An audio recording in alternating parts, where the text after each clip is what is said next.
Hi, everyone. Welcome to this IELTS Energy episode. I am your teacher, Jessica Beck, and in this episode, me and Aubrey are going to discuss the truth about writing Task 2 essay conclusions. We're going to share some bad advice that a student got and tell you the truth about what the examiner wants to see in your Task 2 essays. So guys, listen up and take notes. Also, if you're wondering what you would get on IELTS if you took it today, find out with our super short quiz, guys. Go to allearsenglish.com/IELTS quiz. All right, enjoy the show. Hey, Jessica, how are you? Good. No, well, I'm okay. It's such it's just a habit. It's just like a natural, like automatic response to be like, I'm good. It's still, man, the wildfires are still here and we're still just like enveloped in wildfire smoke. But hey, that's a good word for IELTS, enveloped. I love that word. When can we use enveloped, Aubrey? Oh man, you can do that anytime to think of if you're surrounded by something, something's kind of taking over your life. Right now, you guys are enveloped in IELTS study because it's a very prevalent part of your lives. You can be enveloped in anything. Yeah. And guys, like it sounds fancy and it might sound unfamiliar to you, but you probably know the word envelope. Right? It's just like the stress is different and it becomes unfamiliar when we use the adjective enveloped, but it's a high level word for sure. You're actually going to be tempted to read it as enveloped. Don't do that. Right. If you ever see a D at the end, it's not enveloped, even though it's spelled the same. It's enveloped. Totally. It has a very different meaning. A good synonym phrase would be like drowning in or flooded by, these lots of water terminology here. But again, it's just like you can't like escape it. Like this, whatever it is, it's everywhere. It's all around you all the time. Maybe even like being like sucked into something. Let's see, could we use it like that with like ideas or information? Our world is enveloped by desire for climate change. I don't know. I wish that were true. All we're enveloped by is smoke right now. That's it. That's all I can think of right now because that's my reality. Anyway, Aubrey, what are we talking about today?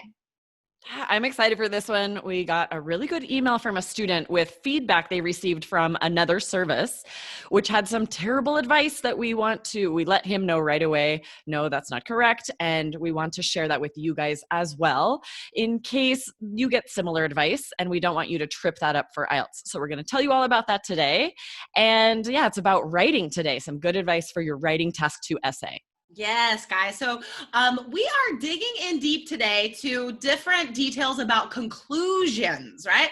Concluding sentences of paragraphs and the conclusion paragraph of your essay. So that is what we are digging into today, guys. This was a very interesting email to read because the student actually like sent us the email feedback and some of it's great. Guys, like I just want to like have a disclaimer here. We're not bad-mouthing other teachers, okay? Like this teacher, I'm sure this teacher thinks that they are doing the best for this student, right? For sure. There's no like nefarious motivations. That's another great word. Nefarious means like evil or wicked. Ha ha. Right. That's not the case. Not the case. Oh my gosh, guys. We are recording this for our YouTube channel as well. So make sure you check this out because I just had some fun, nefarious gestures with my hands. Okay. Your evil witch fingers. My evil witch fingers.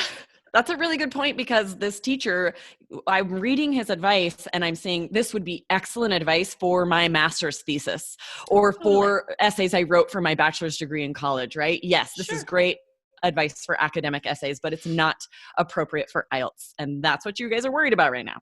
Yeah, exactly, guys. And I mean, a couple of these things, the two pieces of advice we're going to start with, guys, is related to vocabulary, specifically transition words. And honestly, like, I wouldn't give this advice to anybody. So what this teacher told the student was to not use the phrases in a nutshell and to sum up. Was that right? In a Yep. nutshell and to sum up. The teacher said you can only use those transition phrases in the conclusion paragraph, which is not true at all ever for any piece of writing, guys. Even if you're writing like your thesis, your master's thesis or whatever, more than likely you're going to have very long paragraphs, and you will need a conclusion sentence to orient the reader. That's the purpose of these transition phrases, right? Is to orient the reader, make the ideas flow, make it easy to understand. And you need to do that same stuff for IELTS, right? Because the IELTS examiner has to easily read it from beginning to end, understanding everything. So Aubrey, here's the question. So we can use these phrases for conclusion sentences in the body paragraphs, but that's a vocabulary thing. Do we need conclusion sentences in body paragraphs for IELTS Task 2? Right. That's the question, right? If you are providing reasons with clear, specific details and examples, and it's very clear, you don't need any kind of conclusion sentence in a body paragraph, right? Totally. Those concluding sentences can be saved for the conclusion. But if you have shared some details or an example that feels like it's sort of gotten away from the reason a little bit, you can definitely use one of these transition phrases as a conclusion sentence to kind of sum up everything that you've said to support that example. That's great. Exactly. To support that reason. Yeah. Exactly. So long story short, guys, because I know we have sort of enjoyed nerding out on this cohesion, coherence, and vocabulary ideas, but I just want to summarize this for you real fast, guys, before we move on. The only time you need conclusion sentences in body paragraphs is if your examples, your details have gotten away from the question, because it all comes back to the score, okay? Your task score, if you want a 7 or higher, it relies on every sentence, every idea in your body paragraph being directly connected to the test question, okay? And if you didn't do that, if it's sort of indirectly connected, then you must have a conclusion sentence to bring it back. So I'll give you guys an example. I actually had a personal coach class yesterday with a very high-level student from Japan. And in the third body paragraph, he was supposed to be talking about why the government should not give phones and internet to people who are jobless, who are unemployed, okay? So he started talking about like, no, they shouldn't. They actually just need to pay the fees for these services, because it's like everybody has a phone, but maybe they can't afford to pay the bill, right? To pay the access fees every month. So that's great, but it is, I love it. It's a great idea, but it does kind of get away from the question about giving devices. So my advice to him was, yes, in this body paragraph, just put a quick little conclusion sentence in there and just say like, consequently, the government does not need to provide the device itself, but instead subsidize the fees, something like that. So it's just taking that keyword from the question device and just making sure that it's clear in that paragraph. Exactly, right? So then when the examiner is grading, they see, okay, this sentence brings it back. It's very clearly connected to the topic. We don't have these segues that don't work or tangents that don't work, and it's all clearly related, and that's going to be a high-scoring essay. Yes, exactly. And I'm going to look at this other feedback here. But Aubrey, you said that there was a question about conclusions in the Facebook group too. Yeah, so Jessica had posted in the Facebook group the advice that you have to have clear paragraphs, and for your task score, for your cohesion coherence score, and one sentence does not make a paragraph. So sometimes we'll see students that'll have a couple of individual sentences. Those need to be combined. You need to have clear paragraphs. So you need to have at least 2 sentences to make a paragraph. And a student commented on that asking, what if I write a sentence that begins with in conclusion and it's one complex sentence? Does that work as a full paragraph? And no, even though it's a complex sentence, it's still just one sentence. We recommend a follow-up sentence, maybe something beginning with, I wish in the future, and have them both be related, supporting your opinion. Yes, nice. Yeah, because guys, again, like it all comes back to the score, right? So I was an IELTS examiner for 14 years. I have passed on this knowledge and extensive training with Aubrey. She's fully 3 keys certified. She knows everything I do about IELTS. And so we can tell you guys that the score is not based on your introduction and conclusion, right? But however, you need to have it if you want a band 7 or higher, because you have to have 4 paragraphs. It has to follow the essay format. So the thing is, don't spend a long time like crafting the perfect conclusion. It's not about that. Just have a clear, easy template like our 3 keys template, ding, ding, ding, and just use the 2 sentences we tell you, right? Just in sum, don't say in conclusion because that's boring. Say in sum or in a nutshell, right? And then restate your opinion and then say something about the future related to the topic. That's it. Like make it easy. 2 sentences in your conclusion. That's all you need. Okay, so one last note about the feedback that this student received from a teacher. And now, like, this goes back to what you said earlier, Aubrey. If this person is grading just purely an academic essay, this piece of advice would make sense, but not for IELTS. So in the 3rd paragraph of the student's essay, they said, "It is my belief that blah, blah, blah." The comment from the teacher was, "Do not use personal pronouns in your IELTS essay." What? Okay, why does that make me say, what? We actually hear this a lot from teachers or from students telling us, my teacher said, don't share personal examples. Don't use personal pronouns. Yeah, in my master's thesis, I needed to write it in 3rd person academically. That's not the case for IELTS. Even the instructions will tell you, share personal examples, draw on personal experiences to support your opinion. You have to use personal pronouns to do that. And it's not, this teacher said it has to be reserved for the conclusion, said only use personal pronouns when you share your opinion in the conclusion. That's not the case. You can use personal pronouns throughout your IELTS essay, share personal examples if they're related. That's a high scoring essay because you are providing personal, strong examples that you believe in that will be a strong support for your reasons. Yeah, no, totally. That's a really good point. So that's something we teach our students is like, when you're thinking of support for the body paragraphs, real people, real places, real times. And if you are that real person, that's your example. That's great. Go for it. It's believable. It's strong. It's connected. Don't waste time thinking of complicated quotes from Aristotle. Like use something from your own life, guys. And not only that, like Aubrey said, what's the question? What's the instruction?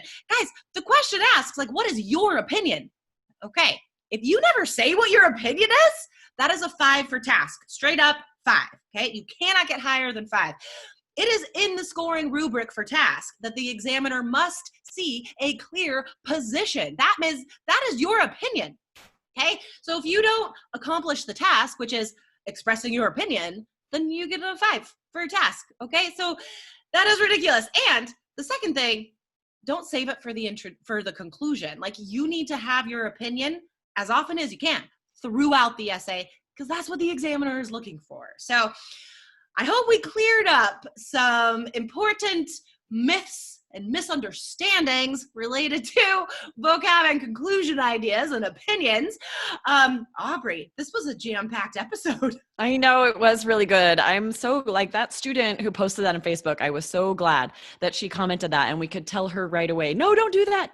We don't want you to get bad information elsewhere or make assumptions and then have that bring down your IELTS score. So definitely email us if you have questions. Get into 3 Keys IELTS so that you can get this feedback, get answers to your questions right away. Go to allearsenglish.com/keys and then we can give you that immediate feedback to make sure that you can get the scores you need on IELTS. Yes, awesome.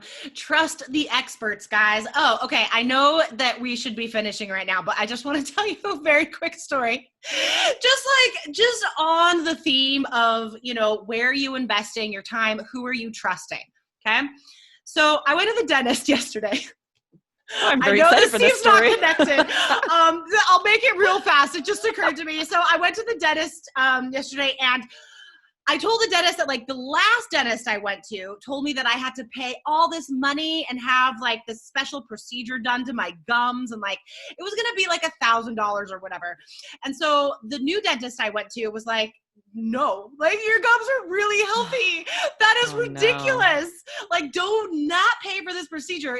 You don't need it. So guys, this is like, we can't trust these deals that seem so good, right? Like pay $10 for feedback on 5 essays, right?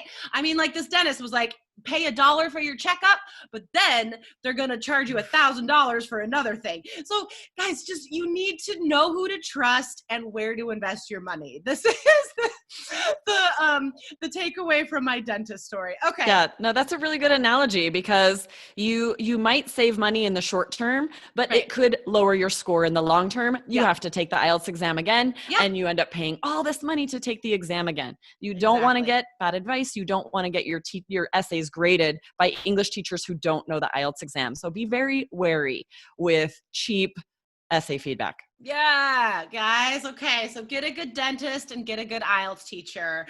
Go to allearsenglish.com/KUIS, not for dentistry, for IELTS. Okay. And you guys definitely need to come and check out the YouTube recording of this video, because you're going to see a little cameo by Jessica's son, who was like dancing in the kitchen in the background. Well, like, oh, that's a little bonus. Time, you know, like right? Head to the fridge. Our world moves on around us. Okay. All right, Aubrey, thanks for noticing that. I wondered if you saw. Okay, guys, well, we'll see you on the YouTube channel, because I know you're going to check this out now. I would. And Aubrey, I will talk to you next week. Yep, see you next time. Bye. Bye.